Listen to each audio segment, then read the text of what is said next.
तो हेलो दोस्तों, नमस्कार। कैसे हैं आप लोग? उम्मीद है कि बहुत ही अच्छे होंगे। तो संगीत शिक्षक भर्ती में पूछे जाने वाले महत्वपूर्ण प्रश्नों की हम लोग चर्चा करने वाले हैं। इसमें आप अगर बीपीएससी का पेपर देंगे या फिर आप एस्टेट का पेपर 1 या 2 देने वाले हैं, तो दोस्तों यहाँ आपको ज़रूर 50 के 50 प्रश्न पूरे देखने चाहिए, क्योंकि काफ़ी इम्पोर्टेंट प्रश्न जो है यहाँ पे आप लोगों के लिए समाहित किया गया है। तो फटाफट हम लोग 50 प्रश्नों को क्लियर कर लेंगे बहुत ही कम समय में, ठीक है? लेकिन शुरू करते हैं, तो उससे पहले कहना चाहेंगे कि चैनल पे नए हैं या पुराने हैं, चैनल को सब्सक्राइब नहीं किया तो दोस्तों चैनल को अपने प्यारे हाथों से सब्सक्राइब करके नोटिफिकेशन को ऑल पे सेट कर दीजिए, ताकि मेरे दोस्त आने वाला जो भी सेशन होगा आपके पास पहले पहुंचता रहेगा। ठीक है, तो चलिए फटाफट शुरू करते हैं। पहला प्रश्न, भारत ने काकू के कितने प्रकार बताए? तो दोस्तों भारत ने काकू के कितने प्रकार बताए हैं? तो आप पहला देखकर ऐसा पढ़कर डायरेक्टली आपको 6 आंसर नहीं कर देना है, क्योंकि ये गलत हो जाएगा आपका। ठीक है, 6 आंसर इसका नहीं होगा। भारत के हिसाब से पूछ रहा है ना, तो भारत ने काकू के 2 प्रकार माने हैं, 2 भेद माने हैं। कौन-कौन सा? एक आपका हो जाता है साकांक्ष साकांक्ष और दूसरा हो जाता है निराकांक्ष। ठीक है, साकांक्ष और निराकांक्ष ये 2 प्रकार के काकू होते हैं। किसने बताए? भरत ने। सारंग देव पूछे तब आपको 6 मारना है। ठीक है, वो 6 प्रकार के बताए हैं। भरत जी कहते हैं मैं नहीं, मैं 2 प्रकार के बताया हूँ।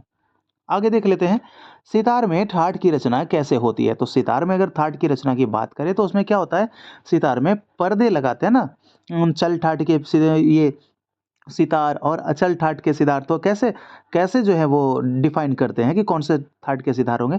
तो उसमें क्या होता है, पर्दा लगाया जाता है और पर्दे के अनुसार ही डिफाइंड होता है कि कौन सा वो ठाट का वो सितार होगा, या तो अचल होगा या चल होगा।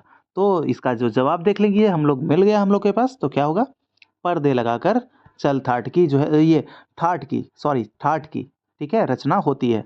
आप कितना लगाइए तो पर्दे के हिसाब से तो जो संख्या होगी उसके हिसाब से चल और अचल जो है वो बनेंगे। चलिए अब नजर दौड़ाते हैं अपने प्रश्न नंबर 3 पे। तो 3 नंबर क्या कह रहा है कि सितार के तार पर कितने प्रकार से प्रहार किया जाता है? तो प्रहारों की बात कर ले तो सितार के तार पर जो है एक आपका बाहर का और एक आपका अंदर का, ठीक है, दीर दा, ठीक है। तो ये होता है ना, तो देखिए आप लोगों को बताते हैं हम कि 2 प्रकार से होते हैं। कितने प्रकार से? 2 प्रकार से। एक होता है अपकर्ष और एक होता है ये आकर्ष, ठीक है। आकर्ष और उपकर्ष ये 2 प्रकार से सितार के तारों पे प्रहार किया जाता है। चलिए मैं लिख ही देता हूँ। आकर्ष आक आकर्ष और एक और क्या हो जाता है आपका? अपकर्ष, ठीक है। अपकर्ष, ये इसमें जो आपका हो जाएगा ये भी मूर्धन्य सा होगा, ठीक है। आकर्ष और अपकर्ष ये 2 प्रकार के होते हैं। आगे देख लेते हैं, विलंबित ख्याल का संबंध है। देखिए विलंबित ख्याल किसको कहेंगे? तो विलंबित कौन सा होता है ख्याल? जो हमारा वो जो बड़ा ख्याल होता है वो विलंबित ख्याल होता है, ठीक है। क्यों? देखिए क्योंकि बड़ा ख्याल जो है आपके, इसके आविष्कारक की बात कर ले तो कौन हो गए? सुल्तान हुसैन सर की। छोटा ख्याल की बात कर ले तो ये आपके जो आविष्कारक हो जाएंगे, छोटा ख्याल अमीर खुसरो, रजा खानीगत रजा खां, मसीद खानीगत मसीद खां। तो ये सब जो है ये सब याद रहने चाहिए। अब देखिए विलंबित क्यों हुआ? क्योंकि ये जो है बड़ा हो जाता है, इसको धीरे धीरे जो है अपना करना पड़ता है। किस किस गत में? तो इसको जो है बड़ा ख्याल जो है आपके मसीद खानी गत के साथ, ठीक है, और ये आपका इस गत के साथ। तो इसलिए क्या है, विलंबित ख्याल का कौन सा है? बड़ा ख्याल जो है वो विलंबित ख्याल कहा जाता है। आगे देखिए कि मसीद खानीगत कितनी मात्राओं से प्रारंभ होती है? तो मात्राओं से अगर प्रारंभ की बात करें तो मसीद खानी जो है वो 12वीं मात्रा से प्रारंभ हो जाती है। मसीद खानीगत 12वीं मात्रा से प्रारंभ हो जाती है और मसीद खानीगत को आप लोग जानते हैं कि इसको दिल्ली बाज भी कहा जाता है, दिल्ली बाज, ठीक है। मसीद खानीगत को दिल्ली बाज भी कहते हैं। और रजा खानी जो होता है वो आपके, उसको ही अगर बात कर ले तो वो पूर्वी बाज कहलाता है। और ये मसीद खानी पश्चिमी बाज या दिल्ली बाज, तो ध्यान रखना है इसमें। तो कहाँ से स्टार्ट होती है मसीद खानीगत? 12वीं मात्रा से स्टार्ट होती है। आगे देख लेते हैं, स्टाफ पद्धति में कोमल स्वर को किससे दर्शाते हैं? तो कोमल स्वर की अगर बात कर ले तो वो किससे दर्शाया जाएगा? तो कोमल स्वर के लिए हम लोग क्या लगाते हैं? फ्लैट लगाते हैं। फ्लैट, फ्लैट का चिन्ह की अगर बात करें तो फ्लैट का चिन्ह कैसा होता है? ये आपका इस टाइप का होता है, बी टाइप का, ठीक है, इसको कहते हैं फ्लैट। तो कोमल के लिए यानी कि नीचे जो आएगा वो क्या होगा? नीचे कोमल रहता है ना, नीचे आपका फ्लैट, फ्लैट का चिन्ह ऐसा होता है, बी टाइप का। आगे अगर देख लें इसमें, तो इसकी बात अगर कर ले हम लोग कि अगला है क्या कि स्टाफ पद्धति में तीव्र स्वर को किस दर्शाया जाता है, यानी कि किससे दर्शाया जाता है। यहाँ पे छूट गया है दोस्तों, यहाँ पे आप लोग ध्यान दीजिएगा, किससे। स्टाफ पद्धति में तीव्र स्वर को किससे दर्शाया जाता है। नंबर ऑफ 7 जो प्रश्न है हमारा, ठीक है।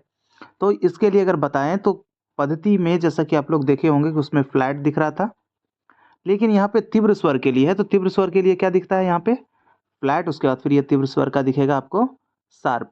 अगर शार्प की चिन्ह की अगर हम बात कर ले तो शार्प कैसा होता है, हैश टाइप का, ये होता है शार्प, और ये होता है आपका फ्लैट, ठीक है। ये सॉरी इस तरह से फ्लैट, ये फ्लैट होता है, ये फ्लैट और ये शार्प।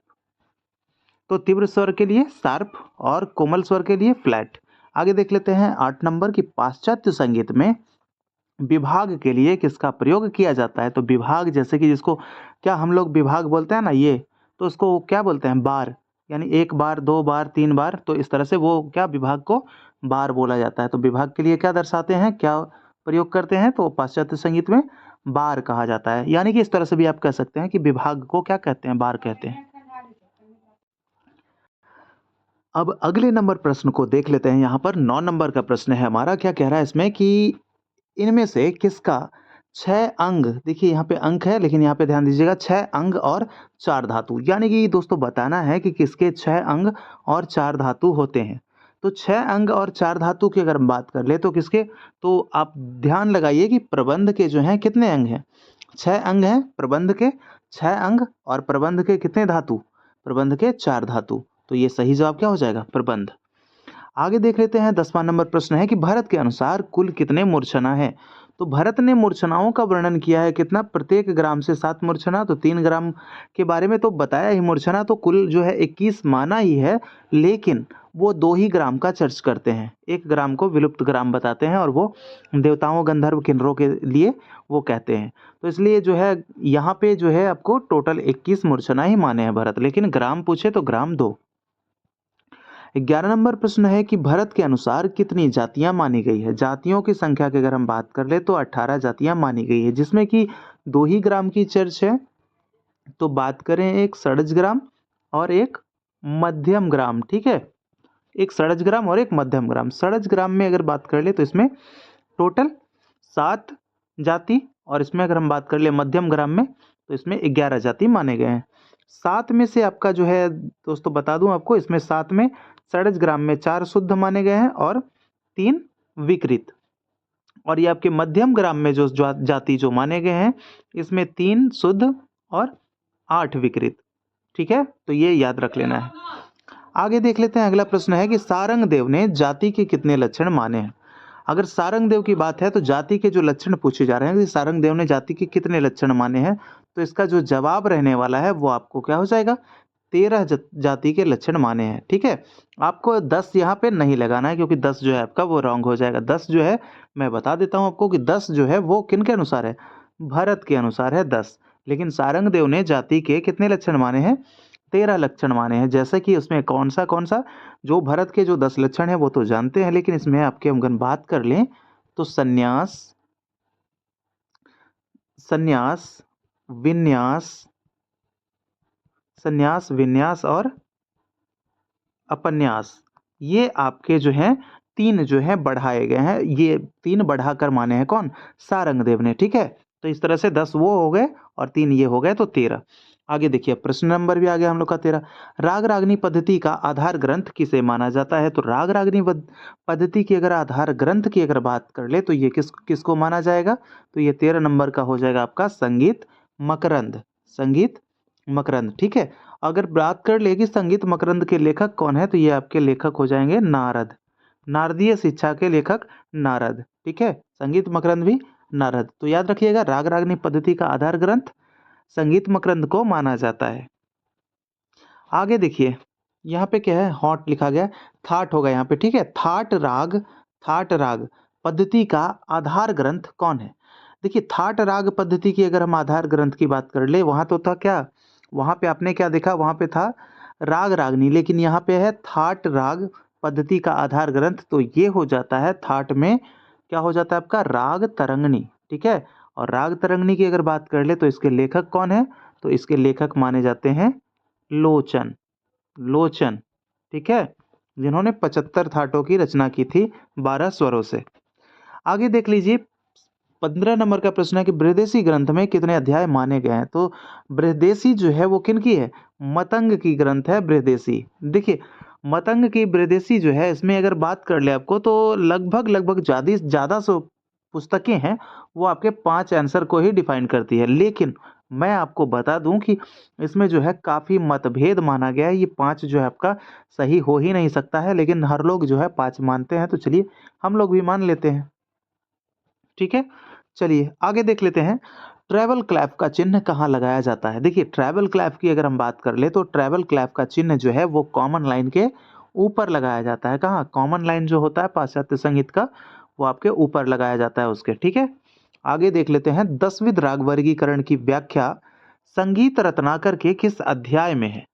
तो 10विध राग वर्गीकरण की अगर हम बात कर ले व्याख्या की, तो ये किस अध्याय में होगा, तो ये आपके दूसरा अध्याय में संगीत रत्नाकर के माना जाता है। तो दूसरा अध्याय कौन सा है, चलिए आप लोग को कमेंट करना है, रागा अध्याय या स्वरा अध्याय, ठीक है। रागा अध्याय या स्वरा अध्याय, ये दूसरा अध्याय कौन है, ठीक है, या फिर कोई अन्य तीसरा है, तो आप लोग फटाफट मुझे कमेंट करके बताइए दोस्तों। आगे देखते हैं 18 नंबर का प्रश्न है कि गीति कितने प्रकार के बताए गए हैं। देखिए गीति, तो गीति की अगर हम बात कर ले तो गीति जो है वो सारंग देव के अनुसार अगर बात करें तो सारंग देव ने गीतियां कितनी बताई है, 5 बताई है, ठीक है। कौन कौन से, जिसमें कि आपके हो जाते हैं शुद्धा, शुद्धा, भिन्ना, शुद्धा, भिन्ना, गौड़ी, बेसरा, बेसरा और एक आपका हो जाता है साधारणी, ठीक है।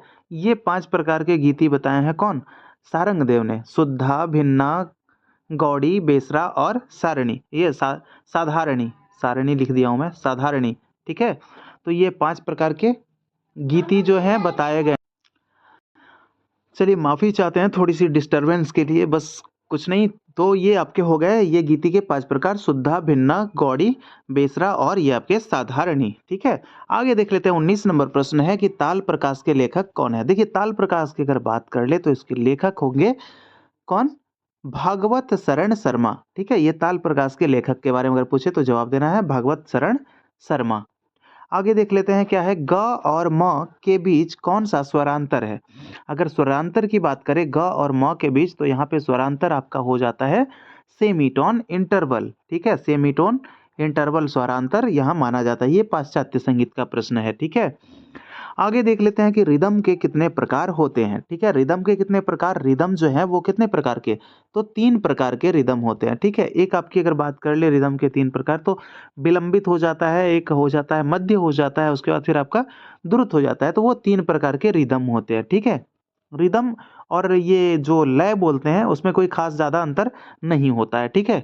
आगे देख लेते हैं 22 नंबर, रविशंकर किस शैली के सितार वादक है। देखिए पंडित रविशंकर जो है वो शैली, यानी कि इसमें जो है बहुत सारी शैलियां होती है सितार वादन में, तो पूछा जा रहा है कि किस शैली के। तो पंडित रविशंकर की बात करें तो ये गत गत शैली के सितार वादक है। और पंडित रविशंकर जो है वो किस घराने से हैं, मैहर घराने से इनका संबंध माना जाता है, ठीक है। और इनके गुरु का नाम अलाउद्दीन खां है, पंडित रविशंकर के। आगे देख लेते हैं कि प्राचीन समय का शुद्ध थाट किसे माना जाता था। देखिए आज की ये बात नहीं हो रही है, वर्तमान की बात नहीं है, ठीक है। ये प्राचीन समय की बात है। तो प्राचीन समय में जो शुद्ध थाट थे वो विद्वानों ने काफी मानकर रखा था, ठीक है। आगे देख लेते हैं, वर्तमान समय का शुद्ध थाट बताएं। देखिए वर्तमान जैसे कि यानी वर्तमान यानी कि आपके आधुनिक काल की कहा जा रहा है। तो आधुनिक काल में जो है वो शुद्ध जो आपके थाट हो जाते हैं वो कौन से, वो बिलावल थाट हो जाते हैं, ठीक है, बिलावल थाट। चलिए अब आगे देख लेते हैं कि यज्ञों के प्रमुख गायक को क्या कहते हैं। तो देखिए जो पुराने समय में जो सामगान जो करते थे ना, सामगान, तो वो उसी में शामिल था। तो सामगान कह लीजिए या फिर यज्ञों के प्रमुख गायक कह लीजिए, तो उसको क्या कहते थे, उसको उद्गाता कहा जाता था, ठीक है। प्रमुख जो गायक होते थे सामगान के, उसको उद्गाता, और यज्ञों के जो प्रमुख गायक होते थे वो भी आपके उद्गाता, क्योंकि वो सामगान करते थे, ठीक है।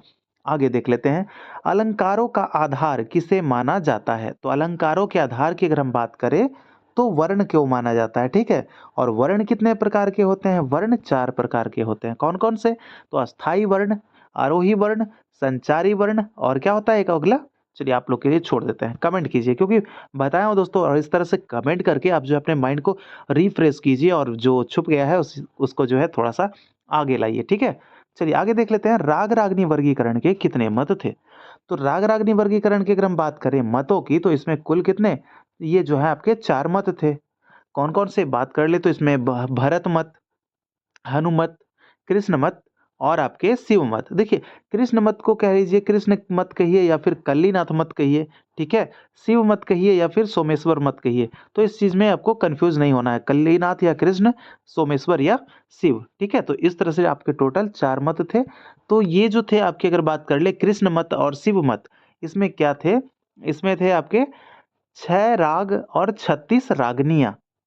और बात कर ले आपकी कृष्ण 6 और 36, हनुमत में अगर बात कर ले, भरत में अगर बात कर ले, तो 6 राग 30 रागनियां, ठीक है। ये सब क्लियर।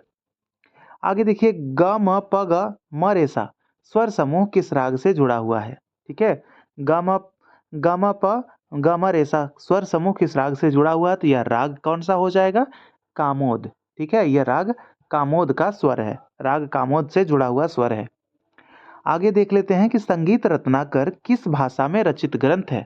तो संगीत रत्नाकर की अगर बात कर ले, तो 13वीं शताब्दी में सारंग देवकी जी के द्वारा यह ग्रंथ लिखा गया है और यह जो है संस्कृत भाषा में निहित ये लिखा गया है। आगे देख लें, किस घराने में ध्रुपद अंग के ख्याल प्रयुक्त होते हैं। किस घराने में ध्रुपद अंग के ख्याल प्रयुक्त होते हैं, तो घराने की अगर बात करें ध्रुपद अंग के, तो देखिए रिश्ता जो है आपके ग्वालियर और लखनऊ का बहुत पुराना रिश्ता रहा है, ठीक है। संबंध इन दोनों में ये गाढ़ा है। तो आपको ग्वालियर यहाँ पे न लगा के यहाँ पे लगाना है आगरा, ठीक है। सही जवाब आगरा। किस घराने में ध्रुपद अंग के ख्याल प्रयुक्त होते हैं, तो ये आपके आगरा घराने में ध्रुपद अंग के ख्याल प्रयुक्त होते हैं, ठीक है। आगे देख लीजिए, पूर्वी के उत्तरार्ध में कौन सा राग प्रयुक्त होता है। तो पूर्वी के उत्तरार्ध, उत्तरार्ध की अगर बात कर रहे हैं, तो पूर्वी के उत्तरार्ध में अगर आप बात करें तो पुरिया धनाश्री हो जाता है।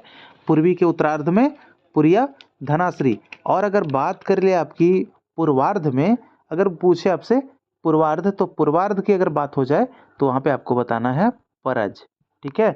लेकिन प्रश्न यहाँ जवाब होगा आपका क्या, उत्तरार्ध था, तो ये आपके पुरिया धनाश्री हो जाएंगे। आगे देख लेते हैं, स्पर्श स्वर किसे कहा जाता है। देखिए स्पर्श क्या होता है, कण, कण को कहा जाता है। तो कर्ण को क्या करना है कि बिल्कुल स्पर्श मात्र करके आगे निकल जाना है। कर्ण 2 प्रकार के होते हैं, एक पूर्व लग्न और एक अनुलग्न, ये 2 प्रकार के कर्ण माने जाते हैं, होते हैं। आगे 33, ठुमरी किस लय में गाई जाती है। तो ठुमरी का लय बताना है। तो देखिए लय जो ज्यादातर मानते हैं, वैसे तो गाने वाले आपके गाएंगे मध्य लय में भी गा सकते हैं, विलंबित लय में भी गा सकते हैं, मतलब वो अपनी अपनी अलग बात है। लेकिन अगर जो शोभित होती है ना, तो ठुमरी जो होती है वो द्रुत लय में गाई जाती है, ठीक है। द्रुत लय ही आंसर माना जाएगा। आगे प्रश्न है 34 नंबर का कि ठुमरी के साथ कौन सी ताल की संगति होती है। दोस्तों दीपचंदी, ना ना ना ना, यहाँ पे आपको दीपचंदी नहीं मिलेगा, ठीक है। लेकिन हाँ दीपचंदी तो है ही, क्योंकि इसके साथ तो होती ही है, ठीक है, दीपचंदी। लेकिन यहाँ पे ऑप्शन में नहीं है दीपचंदी, ठीक है। तो और बताना है कि दीपचंदी के अलावा जो है ठुमरी वो किस ताल के साथ संगति होती है। तो इसका जो जवाब हो जाएगा जत ताल के साथ इसकी संगति होती है। चलिए आप लोग कमेंट कीजिए कि जत ताल में कितने मात्रा होते हैं, ठीक है। जत ताल कितने मात्रा का ताल है, ठीक है। चलिए आगे देख लेते हैं, किस शास्त्र को पिंगल शास्त्र भी कहते हैं। दोस्तों ये प्रश्न तो बिल्कुल नया अटपटा सा लग रहा होगा ना, लेकिन यहाँ पे देखिए यह प्रश्न जो पूछा हुआ प्रश्न है, ठीक है। किस शास्त्र में पिंगल शास्त्र भी कहते हैं, किस शास्त्र को। तो ये जो शास्त्र जो है आपके वो छंद शास्त्र को क्या कहते हैं, पिंगल भी कहा जाता है, छंद को। आगे देख लेते हैं, अगला प्रश्न है कि अरुण नारायण किस वाद्यंत्र से संबंधित है। तो अरुण नारायण की अगर हम बात कर ले, तो अरुण, अ से अरुण, तो आपको ध्यान देना है अरुण नारायण किससे हो जाएंगे, ये आपके सारंगी से, ठीक है। अरुण नारायण सारंगी, यानी कि अ से अरुण और स से सारंगी, यानी आस लगा दीजिए तो सारंगी बन जाएगा, ठीक है। अरुण, अरुण सारंगी। आगे देखिए, भारत की प्रथम महिला शहनाई वादक कौन थी, यानी कौन है या कौन थी। ठीक है, ये चीज़ आपको दिख रहा है और ये चीज़ आपको गौर पे ये दिमाग में अभी नोट कर लेना है जस्ट अभी के अभी। तो प्रथम महिला जो शहनाई वादक थी वो कौन थी? आप लोग यहाँ पे देखिए वो कौन थी? वो थी आपकी बागेश्वरी कमर, ठीक है। वैसे विख्यात जो हैं वो कौन है? बिस्मिल्लाह खां। लेकिन यहाँ पे आपके मिल जाएंगे बागेश्वरी कमर जो कि पहली महिला शहनाई वादक थी। और शहनाई को क्या बोलते हैं? मंगल ध्वनि, मंगल ध्वनि वाद्य। आगे देख लेते हैं 38 नंबर प्रश्न है कि इनमें से कौन एक धार्मिक लोकगीत का प्रचार है? तो धार्मिक लोकगीत की अगर हम बात करें तो इसमें आपका हो जाएगा टूसू। ये भी प्रश्न जो है आप लोगों के लिए बहुत ही नया मिला होगा, लेकिन यह जो है आपकी बात कर ले तो झारखंड या फिर जहाँ भी छत्तीसगढ़, मध्य प्रदेश, तो ये सब क्या होते हैं? आदिवासी जो समाज है, आदिवासियों द्वारा क्या होता है कि ये जो है टूसू किया जाता है, ठीक है। आगे देखिए टूसू में क्या होता है, इसमें भगवान की जो है मतलब एक तरह से कथा कही जाती है और लोग इस तरह से नृत्य करते हैं, तो बस वही चीज़ है। आगे है अयोध्या प्रसाद कौन सा वाद्य यंत्र बजाने में निपुण थे? तो अयोध्या प्रसाद की अगर हम बात कर ले तो ये कौन सा वाद्य यंत्र? तो ये हो जाएंगे आपके पखावज, ठीक है, पखावज। और अरुणा नायर कौन थे? सारंगी। लेकिन यहाँ अयोध्या प्रसाद पखावज। और एक और है आपके जो पूछे जाते हैं बराबर पखावज से, पागलदास, ठीक है, पागलदास। पागलदास का मूल नाम रामशंकर दास, और पागलदास किस वाद्यंत्र से संबंधित थे? तो पखावज से। वो प्रश्न पूछे जाते हैं। आगे देखिए किस ताल का प्रयोग उप शास्त्रीय संगीत के साथ किया जाता है? तो यहाँ पे जैसा आपके ऑप्शन के अनुसार देखें तो यहाँ पे खेमटा भी सही है और दीपचंदी भी सही है। ये जो है आपके उप शास्त्रीय संगीत में प्रयोग किए जाते हैं। तो जवाब हमारा हो जाएगा उपर्युक्त दोनों, ठीक है। जवाब क्या हो जाएगा? उपर्युक्त दोनों, यानी कि खेमटा और दीपचंदी दोनों, खेमटा भी और दीपचंदी भी। आगे देख लेते हैं कि भरतनाट्यम के साथ किसका प्रयोग किया जाता है? तो भरतनाट्यम के साथ अगर हम बात कर ले तो पदम का प्रयोग किया जाता है। पदम क्या है? एक जैसे कि यहाँ पे जो उत्तरी संगीत में होता है ध्रुपद, तो उसी के तरह जो है वहाँ पे क्या होता है, हिंदी वो पदम एक तरह से वहाँ पे नाट्य भी है और वो गीत भी है। जैसे यहाँ ध्रुपद गाते हैं तो वहाँ पदम, ध्रुपद को पदम कहा जाता है, ठीक है, पदम। तो वहाँ नृत्य भी करते हैं और गाते भी हैं, तो भरतनाट्यम का संबंध उसी से है। अगला प्रश्न है लूर लोक नृत्य का संबंध किस राज्य से है? तो लूर की बात करें तो लूर कहाँ के लोगों को नहीं है? तो भाई राजस्थान के लोगों को नहीं है। या फिर लूर जो है, मैंने उल्टा बोल दिया ना, लूर उन्हीं के पास है, ठीक है। सॉरी राजस्थान वालों, अगर आप लोग देख रहे होंगे तो माफ़ी चाहते हैं। तो ये आपके पास ही लूर है, ठीक है, लूर को याद रखना है, लूर राजस्थान। आगे देख लेते हैं दक्षिण पद्धति का राग मायामालव गौड़ उत्तरी संगीत में किसके समान है? तो देखिए मायामालव गौड़ जो है उत्तरी संगीत की अगर राग की बात करें तो यहाँ पे आपका हो जाएगा भैरव, ठीक है, भैरव। पूर्वी को क्या कहा जाता है? मारवा को क्या कहा जाता है? और काफ़ी को क्या कहा जाता है? ये आप लोग फटाफट जो है ये चीज़ आप लोग कमेंट कीजिए कमेंट बॉक्स में, क्योंकि एग्ज़ाम अभी जस्ट आपका होने वाला है। तो एग्ज़ाम से पहले जो है आप लोग यहाँ पे टेस्ट देते चलिए, ये आपके लिए काफ़ी हेल्पफुल रहेगा। चलिए ठीक है, पूर्वी को क्या कहते हैं दक्षिण संगीत में? काफ़ी को और मारवा को। फटाफट कमेंट कीजिए। आगे देख लेते हैं कर्नाटकी राग भूपालम का गायन समय बताएं। तो कर्नाटकी राग जो भूपालम है उसका गायन समय प्रातःकाल माना जाता है, ठीक है। आगे देख लेते हैं कृति के अलंकारिक अंग का क्या नाम है? तो चित्त स्वरम जो है ये कृति के अलंकारिक अंग का नाम होता है, चित्त स्वरम। देखिए नाग स्वरम जो है आपके क्या, शहनाई को दक्षिण भारत में नाग स्वरम के नाम से जाना जाता है, ठीक है। आगे देखिए आगे क्या है, अगला प्रश्न 46 राग भूपाली का संप्रकृतिक राग कौन है? तो भूपाली की अगर हम बात कर ले तो भूपाली में आपका राग जो है देशकर इसके संप्रकृति राग हो जाएंगे, ठीक है। आगे देखते हैं वेंकटमुखी ने रागों की कुल कितनी जातियां मानी है? तो वेंकटमुखी के अनुसार कुल जातियों की अगर बात करें तो कुल जातियां 9 मानी है।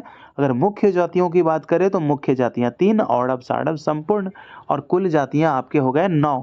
तो 9 में क्या होगा आपको उसी तरह से लेना है, औडव साडव, औडव संपूर्ण, फिर आपके संपूर्ण साडव, फिर औडव औडव भी एक अपना खुद का होगा, तो खुद से खुद को दोनों को मिला के एक खुद का लेके, तो इस तरह से हो जाता है, ठीक है।